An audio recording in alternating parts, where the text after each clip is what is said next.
Anak turunan Syekh Abu Bakar bin Salim ini yang beriman bertakwa kepada Allah Ta'ala semuanya wali min awliyaillah. Berhati-hatilah kalian. Luar biasa. Bahkan ucapan beliau mengatakan, kalau aku tidak malu kepada Allah. Ini yang sangat luar biasa.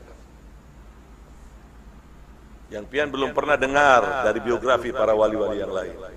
Kalau aku tidak malu kepada Allah Ta'ala, maka neraka Jahannam itu akan aku matikan. Artinya Allah ini mengabulkan setiap doa Syekh Abu Bakar bin Salim. Pemukanya para syarif, beliau bernama Al-Imam Muhammad bin Ali Al-Faqih Al-Muqaddam. Sayyidina Al-Imam Faqih Al-Muqaddam, di dalam manaqib sejarah hidup beliau diceritakan bahwa Al-Imam Faqih Al-Muqaddam adalah orang-orang yang besar. Beliau adalah orang-orang yang hebat. Bahkan diceritakan beliau pernah mi'raj, saudara-saudara, bertemu dengan Allah dalam satu hari 70 kali, saudara-saudara. Bertemu dengan Allah dalam satu hari 70 kali, saudara-saudara. Muridnya Habib Salim Jindan namanya Abdurrahman. Nih Bang Maman, kalau kita panggil Bang Maman. Bang Maman ini sholatnya berantakan. Bang Maman ini maksiatnya luar biasa, ibadah kocar-kacir, tapi cinta banget sama Habib Salim Jindan. Dia jualan ubi rebus, kacang rebus tengah malam tuh pakai gerobak, jualan dia. Tuh kadang-kadang Habib Salim Jindan hampir setiap malam ngegodain dia. Datang, "Man, lo dagang?" "Iya, Beb." "Bungkus semuanya, Man, bawa ke rumah." "Iya, Beb." Dibungkus semuanya, nggak komplain. Hingga akhirnya apa yang terjadi? Gak lama Maman meninggal. Habib Salim Jindan dikabarin sama muridnya, "Beb, Maman meninggal." "Innalillahi." "Sian tuh orang baik," kata Habib Salim.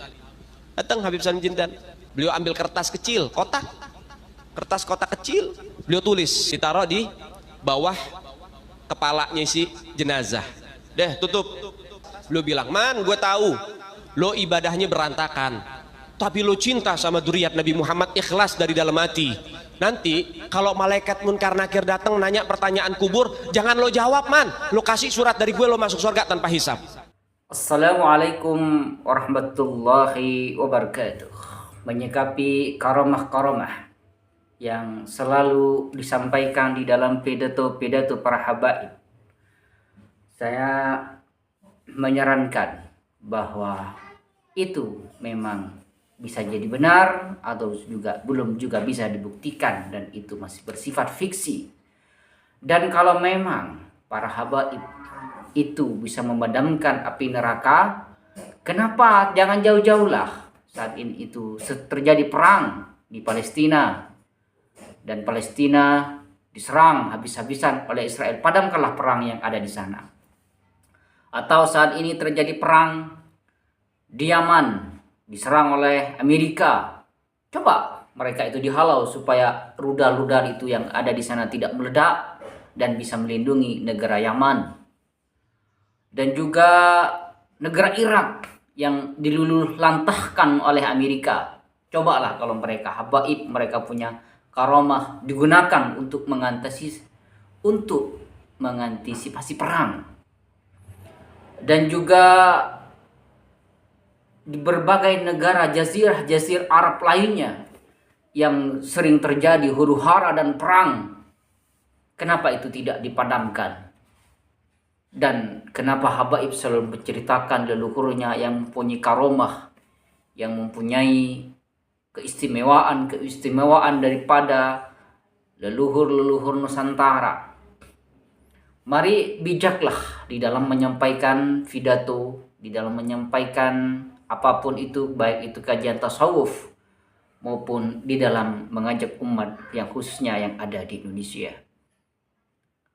Apakah ini bagian dari kemunduran umat Islam yang saat ini tidak belajar ilmu teknologi pengetahuan, sehingga ketika diserang oleh impak dan ternyata tidak mampu mengatasi dan bahkan dikalahkan oleh negara-negara yang itu tidak beragama Islam? Apakah ini tanda tanya bagi kita sebagai umat Islam?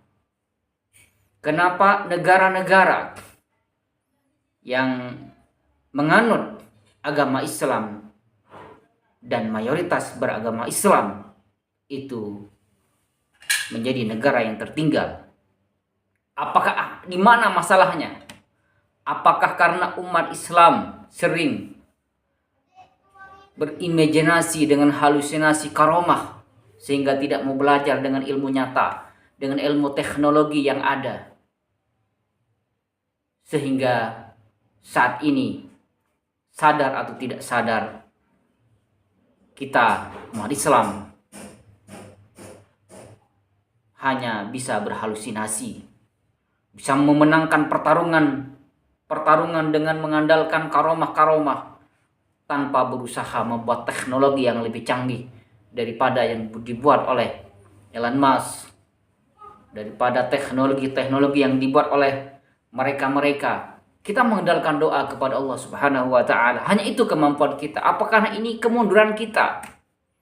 Kenapa kita tidak mampu menciptakan rudal, menciptakan pesawat siluman yang lebih canggih daripada Israel, daripada Amerika, daripada Korea Utara, daripada Rusia? Kenapa? Apakah umat Islam khususnya telah terkontaminasi oleh halusinasi dan imajinasi fiksi sehingga dikalahkan dan tidak berkutik menghadapi kenyataan-kenyataan saat ini? Mari kita semua berintrospeksi diri, khususnya yang ada di Indonesia, para ulama Indonesia, para habaib, dan siapapun itu. Marilah kita bijak menyampaikan pidato, menyampaikan petuah kepada umat untuk seimbang antara ilmu, iman, dan juga ilmu teknologi, sehingga kita tidak ketinggalan dari wilayah manapun, dari negeri manapun, maupun dari umat manapun. Yakinlah jika Islam itu tidak terkalahkan, umat Islam yang menganut agama Islam itu tidak terkalahkan. Yakinlah kepada Allah, tapi juga kita harus berusaha dengan ilmu pengetahuan dan teknologi. Dan janganlah selalu saling menghujat, menyerang satu sama lain. Ulama NU, ulama Muhammadiyah, ulama SI, dan ulama-ulama yang berorganisasi dan terafiliasi dengan organisasi manapun, marilah kita kembali ke jalan Allah. Kita introspeksi diri. Kenapa umat Islam saat ini mengalami hal demikian? Sangat mengenaskan. Irak, Iran diluluh lantahkan. Negara-negara Arab yang mayoritas Islam diluluh lantahkan oleh negara-negara non-Muslim. Di mana letak kesalahan ini? Apakah karena kita selalu ego sehingga kita terbuai oleh mimpi-mimpi karomah dan halusinasi semata? Semoga kita umat Islam semakin sadar dan umat Islam menyadari kelemahan-kelemahan yang ada pada diri kita dan menjadikan ini semua motivasi bagi kita semua untuk kita bisa bijak dan arif dalam menyikapi hal apapun, khususnya yang ada di Indonesia. Semoga pencerahan ini bermanfaat bagi diri saya khususnya dan bagi antum-antum semua, anda semua yang menyimak video ini. Dari saya Al-Fakir Al-Muddin Al-Jahil Fathor. Wassalamualaikum warahmatullahi wabarakatuh.